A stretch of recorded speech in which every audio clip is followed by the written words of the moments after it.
So Andre Ward is apparently hinting at a comeback, and people are speculating exactly what the nature of his comeback will be, what weight division he'll be coming back at, if he's going to come back at all. Because again, he's only hinting at a comeback. He's saying big things are on the horizon or whatever it is. I'll put a screenshot on screen to the exact thing that Andre Ward said. Now, if he comes back at cruiserweight, would it be better for him at that weight than coming back at heavyweight? Because Andre Ward throughout his entire career has always said that he'd like to finish his career with fighting at heavyweight, presumably for the title, because he always wanted to try and emulate what one of his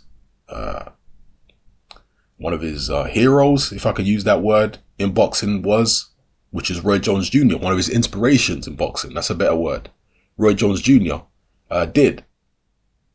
Roy Jones Jr. won a version of the world heavyweight title from John Ruiz. So, yeah, Andre Ward always said he'd like to try and emulate that. Who would he fight if he was to do that? There is Manuel Charr for the WBA regular. That would be, to me, an understandable risk for Andre Ward to take, to go in there and, try to take on a Manuel Charr. The other heavyweight champions out there, Deontay Wilder, Anthony Joshua, and Joseph Parker, I think they're all several steps too far for Andre Ward. But at the end of the day, what I think or what you think don't matter, because it's what Andre Ward actually does in the ring. And if he's able to get in the ring and beat one of those guys, then all the talking that me and you do is rendered irrelevant and nonsensical. But just from my perspective, I can't see him even coming close to beating a Joshua, a Wilder, or a Parker. Particularly Joshua and Wilder. Parker, there might be a little bit more of a chance because of the fact that Parker's a bit smaller, or at least a bit shorter. I know he's heavier than Wilder, but he don't have the height and reach that Wilder has. He don't have the punching power that Wilder has.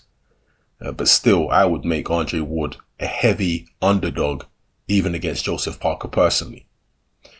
Now, it's risk reward because, okay, perhaps it's a bigger risk at heavyweight, but if he does win, it's bigger kudos. At cruiserweight, it could be argued that the fights are actually just as tough. Some of the fights anyway. But there's less reward because the cruiserweight division is not as prestigious as the heavyweight division. Let's say he managed to pick up a cruiserweight title. And it's going to be difficult because, the winner of the World Boxing Super Series is going to have several belts. I think there's only going to be one other belt left, aside from the winner of the World Boxing Super Series. And I believe that's Lebedev. Correct me if I'm wrong. I think he still has a version of the cruiserweight title. So I think he has is he the WBA super champion? Is that what he has? I think Dorticus was the WBA regular, and that is within the World Boxing Super Series. But the WBA super is still Lebedev. Correct me if I'm wrong. So perhaps Andre Ward could go for Lebedev. That would be a viable opponent, in my view. That's a winnable fight. Because Lebedev is not what he used to be. Lebedev is not even that tall. Lebedev's only like, 5'11"? So Andre Ward might actually be slightly taller than Lebedev. Lebedev's obviously going to have the punching power. He's obviously going to have the size in terms of body mass and whatever. Probably the physical strength too. In fact, definitely the physical strength. But Ward might be able to,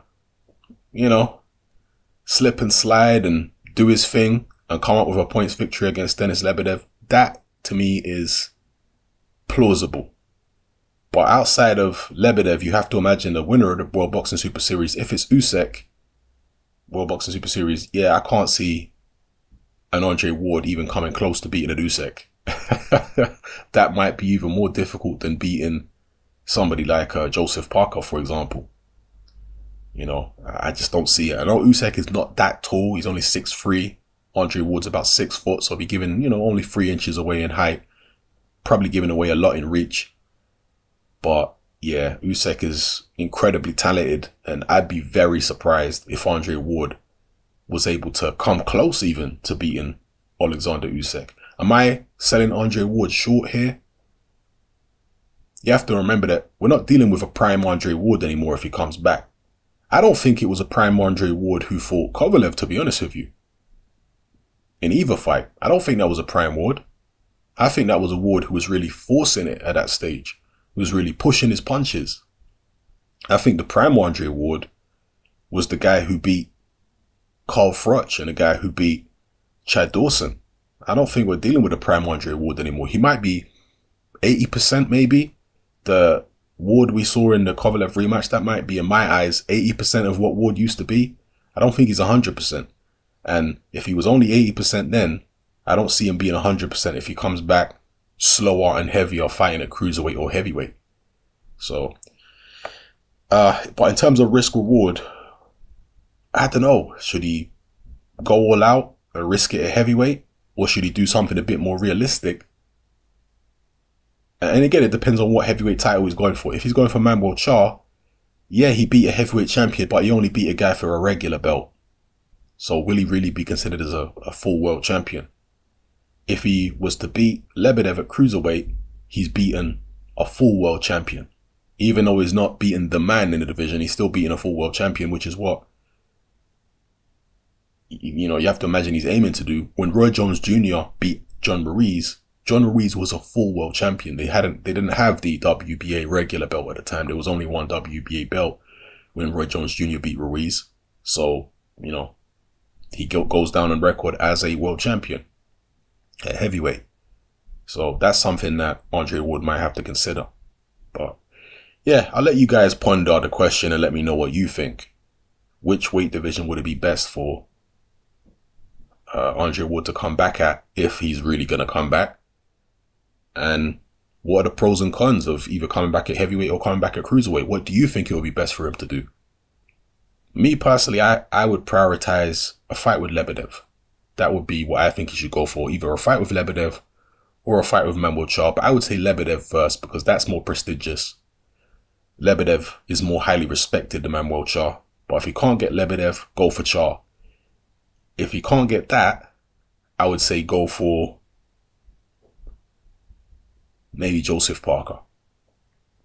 And if you can't get that, then you go Usyk, etc. I'm trying to go, in my mind, in terms of what is least risky to the next least risky, etc., in terms of priority. So, yeah, let me know what you think in the comment section below. Will Andre Ward come back? What weight division will it be?